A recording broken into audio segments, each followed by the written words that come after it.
Muy buenas tardes, televidentes, amigos y servidor Hugo Jacob Basurto, nuevamente con ustedes desde exteriores, con un personaje muy importante que ya se ha hecho costumbre y muy ilustrativa estas conversaciones que siempre hemos tenido con el doctor Alfonso Zambrano Pasquel. Me acompaña mi amiga. Sí, muy buenas tardes, le saluda Laura Franco de Ecuador Informa TV. Muy buenas tardes, doctor. Doctor, hay una situación, los famosos viajes del señor presidente de la República, luego de la derrota que es 4-0, que según los entendidos se le dio, viaja a los Estados Unidos, va y viene, hubo un último viaje, no da ninguna explicación, se le pregunta al ayudante de él, al señor Neira, que diga si fue un viaje comercial, viaje de negocios, viaje particular, y él dice que son aspectos de casi que de secreto, de secreto máximo.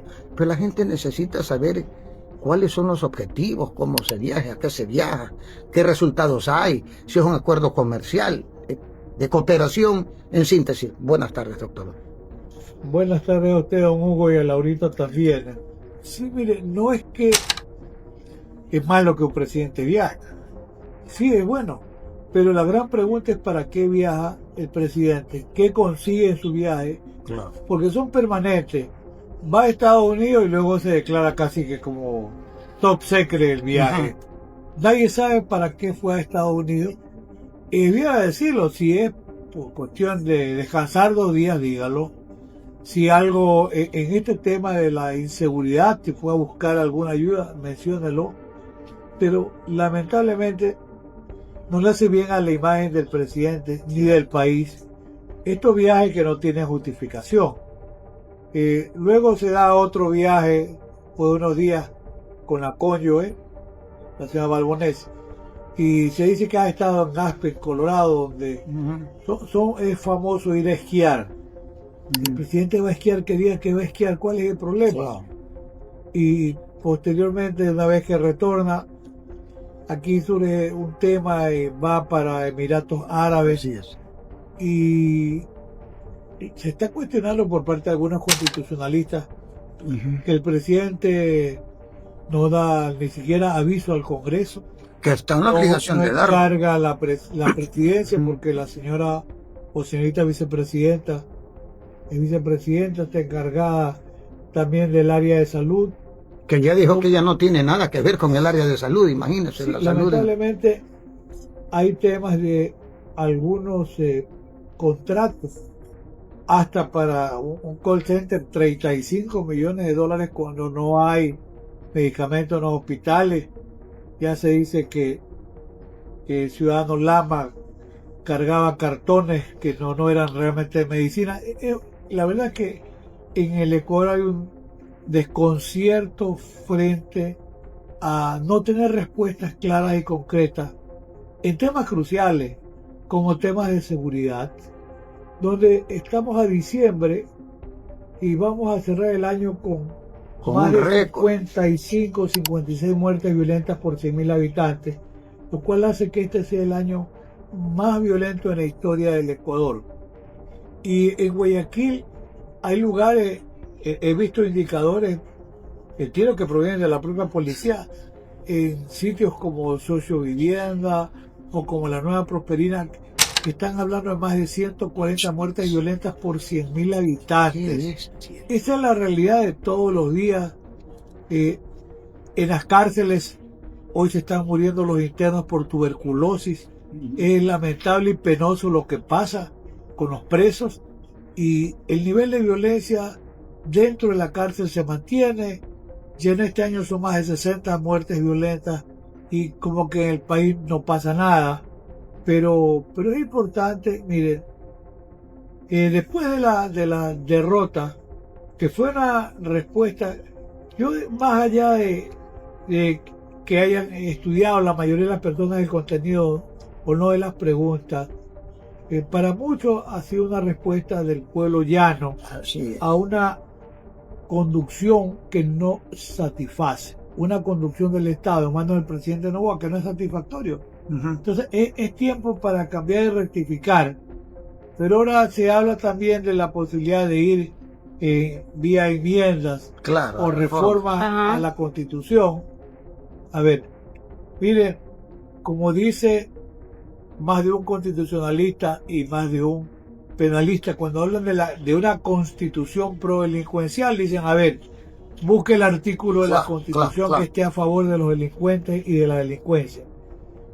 Reformas se pueden hacer tanto a la constitución como por ejemplo el tema del Consejo de la Judicatura, que no termina de designar ni siquiera los jueces de la Corte Nacional, que no avanza con el concurso para el nuevo fiscal general, porque hay que admitir, de cara a la realidad hoy, el Ejecutivo tiene en asamblea, con los que la RC que se suman, tiene una mayoría parlamentaria, de manera que si es por tema de reformas, las puede hacer con la mayoría que tiene. Por otra parte, el Consejo de la Judicatura es funcional incluso en un momento dado a pretensiones del gobierno. Pues hay un fiscal general que es subrogante de subrogante, que no cumple los estándares de la carrera fiscal, es decir, no es el fiscal más antiguo, no es el fiscal de mayores méritos en función mejor calificado. Así es. Entonces, estos temas ponen evidencia cómo se está manejando incluso la Fiscalía General del Estado, gracias a que a la actuación que tiene o inacción que tiene el Consejo de la Judicatura. Son las realidades que vive el país, y he escuchado también que se quieren plantear una serie de reformas al Código Orgánico Integral Penal. Yo en esto quiero ser enfático de lo que vengo proponiendo. Se puede plantear incluso la posibilidad, vía reforma o vía nueva ley, una ley que permite el juzgamiento en ausencia. Vale, la Constitución permite juzgar en ausencia peculado, cohecho, concusión, enriquecimiento ilícito u otros delitos que además son considerados como imprescriptibles y que permiten el juzgamiento en ausencia. Pues bien, en Argentina en este año se aprobó una ley que permite el juzgamiento en ausencia. Algunos profesores, algunos dogmáticos no son partidarios, pero yo voy a apuntar por lo menos dos reflexiones positivas en esa línea. Primero, es decirle no a la impunidad. Cuando se está hablando de casos de delincuencia organizada y de otros casos, asesinatos, violaciones, delitos graves, ¿qué ocurre hoy? Si la persona no está privada de la libertad o no está con medidas sustitutivas, el proceso penal se interrumpe porque requiere la presencia para el juzgamiento. Esta tendencia que la tiene, he estado revisando, Alemania, Italia, la tiene Francia, la tiene España, la tiene Estados Unidos. ¿Qué es lo que permite? Permite que el proceso no se paralice. Entonces, primero es no a la impunidad. Perfecto. El proceso llegará a su hasta donde tenga que llegar. Desde el punto de vista del justiciable, ¿esto qué le permite? Que pueda defenderse sin necesidad de que esté detenido. Entonces se lo declaran rebelión o contumacia y puede ser juzgado. Y digo, bueno, no a la impunidad, garantiza respetando derechos del debido proceso del justiciable. Con respecto a la víctima una vez que concluye el proceso tiene derecho a la reparación. Claro. Hoy no, porque si hoy prescribe, ¿cuándo va a ser reparada? Nunca. Entonces, ese me parece que es un aporte significativo hablar de reformas en ese sentido. Claro, para juzgamiento en ausencia. También debe pensarse seriamente en la necesidad de reformar la ley de extinción de dominio, que ha servido para nada. ¿Por qué? Porque esa ley no va en la línea del UNOP de Naciones Unidas, que permite el juzgamiento en ausencia y que permite la imprescriptibilidad, permite la retroactividad. Así en Colombia se pudieron incautar los bienes de Pablo Escobar, porque, como se dice vulgarmente, muerto el perro terminaba la rabia. Entonces, cuando muere alguien, se extingue la acción penal. Pero como la ley de extinción de dominio no es una ley penal, no es una ley civil, es una ley especial que va contra los bienes que tienen origen. Se muere, igual le cae a la familia. Así es. Recuperación de los bienes. Contra los bienes, nadie se va preso. Así se hizo en Colombia, en Argentina pues también. Ya ha tenido buenos resultados. Claro, en Argentina un grupo mafioso, Boada, se le incautaron más de 700 millones de dólares en activos. En Brasil, con la ley de extinción de dominio y la ley de leniencia, las grandes operadoras inmobiliarias como OAS, Andrade Gutiérrez y la misma Odebrecht han llegado a acuerdos por sobreprecio, por evasiones tributarias, delitos fiscales, etcétera. En este momento en Brasil se han llegado a acuerdos que significan 3.000 millones de dólares. 3.000 millones de dólares. Ninguna empresa quiebra, los trabajadores siguen laborando normalmente. Siguen laborando, las empresas siguen trabajando y el Estado recupera. Se resarce en algo. Así es, de alguna manera. Entonces, la posibilidad de que haya un juzgamiento mucho más rápido es cuestión de reformar el Código de Procedimiento Penal. O sea, claro, hay salidas. Hay salidas. Yendo al Código Penal en Argentina, si no lo mencioné antes, menciono el caso. El juez Daniel Rafecas tenía el caso por el famoso atentado terrorista, por el caso de AMIA, ¿ya? Donde había sirios, había libaneses, y con la presencia de la ley, estaba el proceso paralizado. Con la ley que permite juzgamiento en ausencia, el juez Daniel Rafecas ha continuado con el proceso.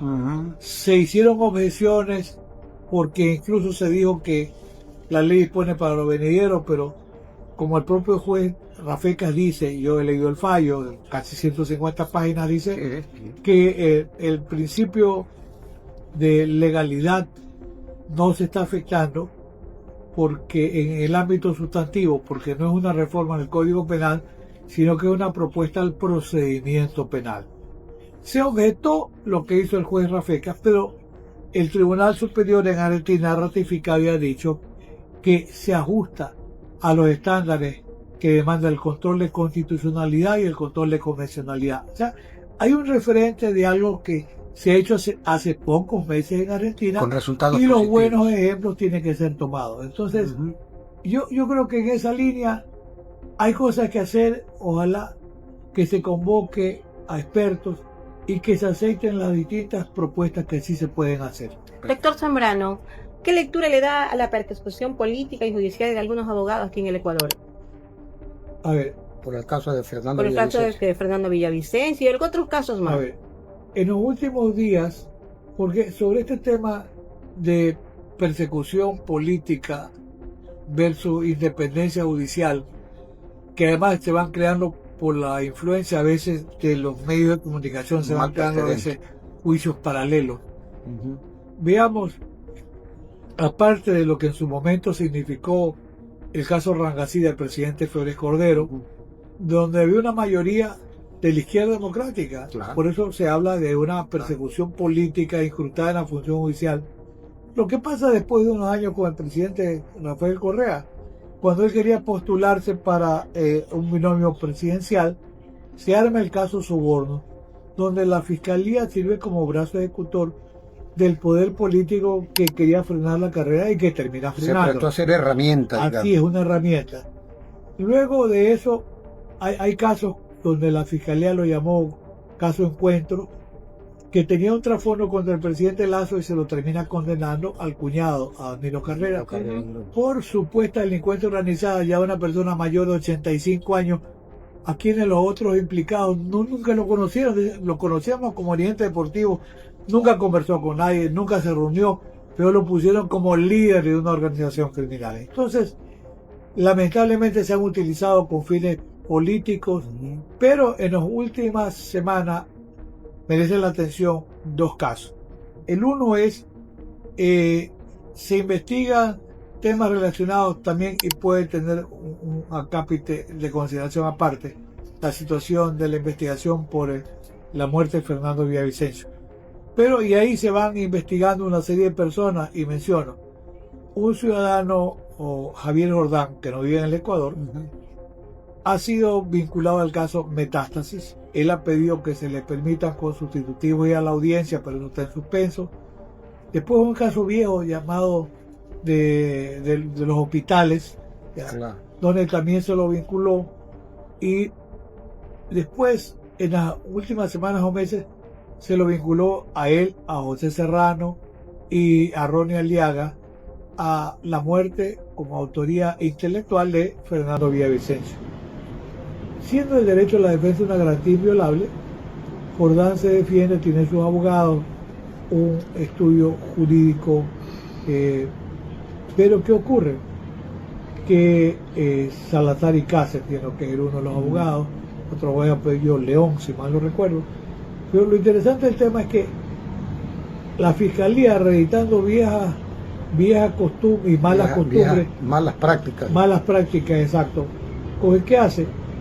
Coge la fiscalía y allana la oficina de los abogados para buscar información, no dice qué encontraron, pero ya está el escarnio público e incluso arman ahora una investigación por asociación ilícita, que es todo y es nada, un delito de peligro abstracto, donde también lo van incluyendo al abogado Richard Díaz, que es el abogado norteamericano que lo defiende en tribunales norteamericanos a Javier Jordán. Pues bien, ahí hay una clara política de amedrentar o de amenazar a los abogados, de pronto para que no haya otros abogados que quieran intervenir. Y hay un caso también que merece la atención, porque en estos días está por resolverse, que es contra el abogado Eduardo Carminiani Valencia. Él es un abogado en libre ejercicio. Él, como abogado en libre ejercicio, fue consultado. Yo sigo diciendo, los abogados podemos ser llamados vía consulta, podemos ser llamados para asesorar y podemos ser abogados que representamos litigantes. Correcto. Él es un abogado del ámbito privado. Fue consultado en su momento por un tema de los contratos de Sinohidro. Eduardo Carminiani fue asesor en esa contratación, recibió honorarios, los declaró, los tributó, es decir, no hubo nada oculto. Entonces viene y le cargan la mano y dicen, bueno, también debe responder Eduardo Carminiani por el delito de cohecho. Pero como bien dice Eduardo Carminiani, y yo en algún momento dado intervenía también ahí como amicus curiae, él es un abogado particular. Por supuesto. Bien dice cohecho. Él primero no es funcionario público para decir que recibió un pago indebido. En segundo lugar, no está probado que él hubiera recibido dinero para corromper a algún funcionario público. Como dice bien, le pagaron honorarios, de acuerdo a sus honorarios, los declaró y los tributó. Entonces, pero ¿qué pasa? Que la fiscalía le armó un proceso por cohecho y la fiscalía mantiene la acusación. La Procuraduría General del Estado, que en el fondo el procurador es el abogado del Estado, representa al Estado, la Procuraduría nunca quiso presentar una acusación particular a nombre del Estado contra Eduardo Carminiani, pero él lo tiene. Entonces, debió haberse pronunciado. Pero ¿qué ocurre? Hay algo que mueve también a la sospecha, que es lo siguiente. Diario Expreso ha hecho una serie de denuncias de actos de corrupción que son conocidas por los pagos que se han hecho en el tema de la asistencia hospitalaria privada. Un sobrino mío hizo la investigación, Jonathan Palma. Jonathan Palma. Entonces, ahí se ha determinado que durante 11 años hay grupos empresariales que han recibido 250 millones de dólares. Bueno, la Junta de Beneficencia, Solca también, pero clínicas privadas que han recibido cientos de millones de dólares. Bueno, lo denunció Expreso. ¿Y qué tiene que ver Eduardo? Eduardo es el presidente del Consejo Editorial del Diario Expreso. Está muy cercano, y como Diario Expreso ha hecho esta denuncia, incluso es una manera de desquitar, armando, con una manera de vengar. Un tema es que por lavado de activos con los canillitas es una cuestión insostenible, pero no hay otra respuesta que no sea esa. Es un acto de retaliación política. Todavía el juez no resuelve, esperemos que resuelva, ajustado a la ley. Pero tremenda vergüenza a nivel internacional, porque vergüenza, los están viendo.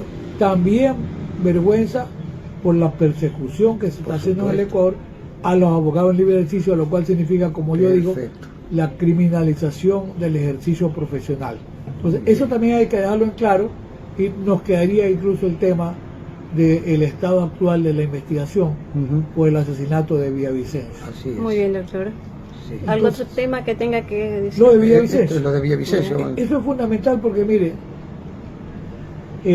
con ustedes hemos conversado más de una vez la importancia que tiene en su momento la posibilidad de contar con la colaboración eficaz, los llamados delincuentes arrepentidos o penitentes, para tratar de llegar a las cúpulas del crimen organizado. Yo recuerdo En Italia, en el año 78 secuestrado al primer ministro Aldo Moro. Aldo Moro, Fue claro. asesinado por las Las brigadas rojas, así fue. En el año 82, Italia lleva a proceso a los grandes capos de las distintas mafias, porque está Sí, la sí. Grandetta, la Cosa Nostra, la mafia italiana. Ahí Ahí está, mataron al fiscal, si mal no sí, recuerdo, lo mataron. a Borsalino lo Bor- mataron al Bor- fiscal, sí, Salino, así es. y hay otro fiscal más Que también que fue mataron. asesinado. ¿Sí? Entonces, allí lo juzgan al Totorrina, Totorrina, un mafioso de primerísimo conocido, nivel. así es, condenado por vida. ¿Por qué ahí se utiliza en el año 82 ya en Italia el delincuente arrepentido, el cooperador eficaz? Claro. Después viene la Convención de Palermo del año 2000, donde ya aparece también el cooperador eficaz. Pero ya antes la ley Rico de Estados Unidos, en la década de los 70, había tenido el cooperador eficaz. Entonces, Italia tomó el modelo y fue con la cooperación que sirvió para tratar de desmantelar la cúpula más importante del crimen organizado en Italia. ¿Y qué pasa hoy en día? Ecuador tiene el Código Orgánico Integral, la cooperación eficaz, el delincuente arrepentido delator, que lo hace porque primero recibe un beneficio con la posibilidad de recibir el 10% de la pena Una mínima. reducción de su... Pero entonces, ¿qué ha pasado en Ecuador? Hay casos como lo de la señora Pamela Martínez, que fue una colaboradora eficaz en el caso Soborno. Sí. Ella recibió los dineros y manejó los dineros por el supuesto soborno, ella y el marido, pero ellos resultaron indemnes, cumplió poco tiempo y a cambio de la cooperación eficaz, a ella no se la persiguió en lo que indebidamente había recibido.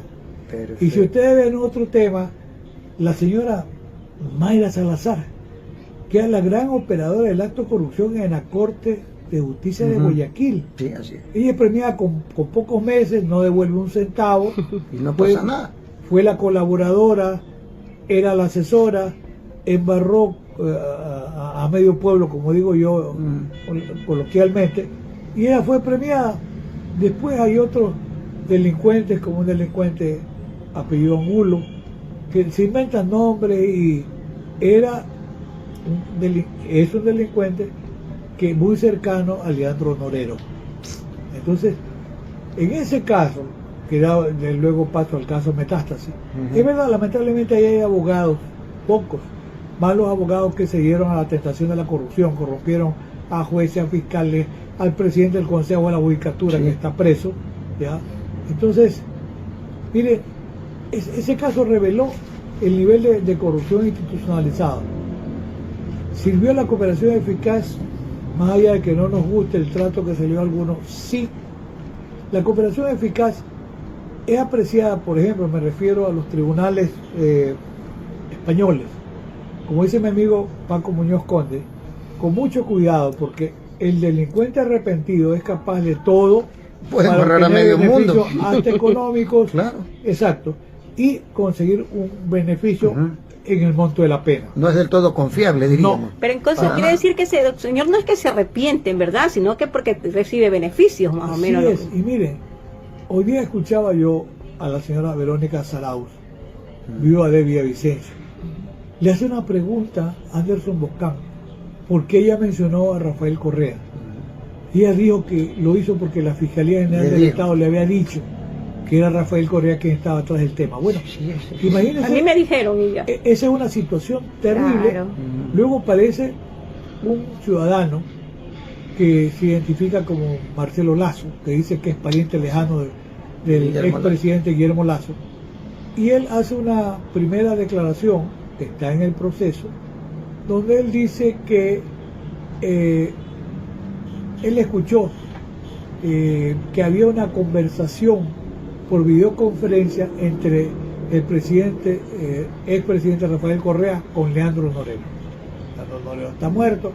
Él dice que vio de esa supuesta conversación no existe registro alguno. Claro. Bueno, Solo lo dice él nomás. lo dice él. O sea, no Pero es ¿qué prueba. pasa? ¿Quién lo prueba? ¿Qué pasa? Que ahora dice que no, que atrás de la muerte de Villavicencio está el expresidente Guillermo Lazo y el cuñado Danilo Carrera.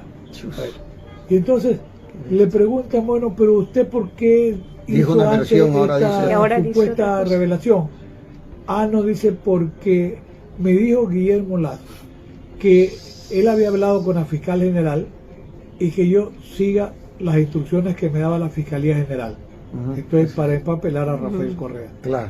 Ahora dice que Guillermo Lazo es el responsable de la muerte. Bueno, ¿quién le puede creer a una persona que reiteradamente miente? Y luego aparece también ahora un teniente de la policía, Herrera, es un delincuente que está preso, donde él también dice que conoce, que eran personas relacionadas con el presidente Correa, y luego ya va mencionando ahora a José Serrano, y menciona a Javier Jordán, menciona a Salcedo.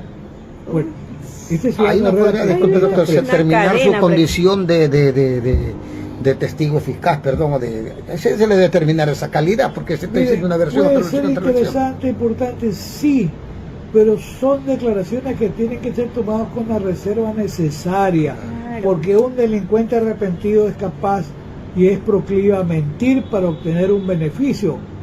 Y si esto no es suficiente, el presidente de Estados Unidos, Donald Trump, acaba de indultar al expresidente de Honduras, de apellido Hernández, condenado a 45 años por tráfico en tribunales norteamericanos, donde se dijo en investigaciones de la DEA, de la Fiscalía de Nueva York, que habría ¿verdad? Traficado con alrededor de 400 toneladas de cocaína en la administración del presidente Biden. El presidente Donald Trump en estos días lo indultó, dijo no, que esa fue una equivocación, que hubo una actitud sesgada de la justicia, que allí dice que le montaron el caso, y acusa, el propio presidente Trump acusa a la DEA de Estados Unidos y a la Fiscalía de Nueva York. Es decir, ¿en quién creer? Si esa es la situación que pasa en la justicia penal del primer mundo, debe servir como un ejemplo de lo que puede estar ocurriendo en este tercer mundo, con estos testigos arrepentidos. Si allá pasa eso, aquí debe ser. Con los actos de abuso de poder de la Fiscalía, incluso metiéndose a oficinas de abogados para llevarse las computadoras, que mañana puede ser montada cualquier evidencia o plantada cualquier evidencia. Mire, para bien del Ecuador, la Fiscalía tiene que actuar en el lugar que le corresponde. Debe cesar esta persecución política en el Ecuador, utilizando a la Fiscalía General del Estado.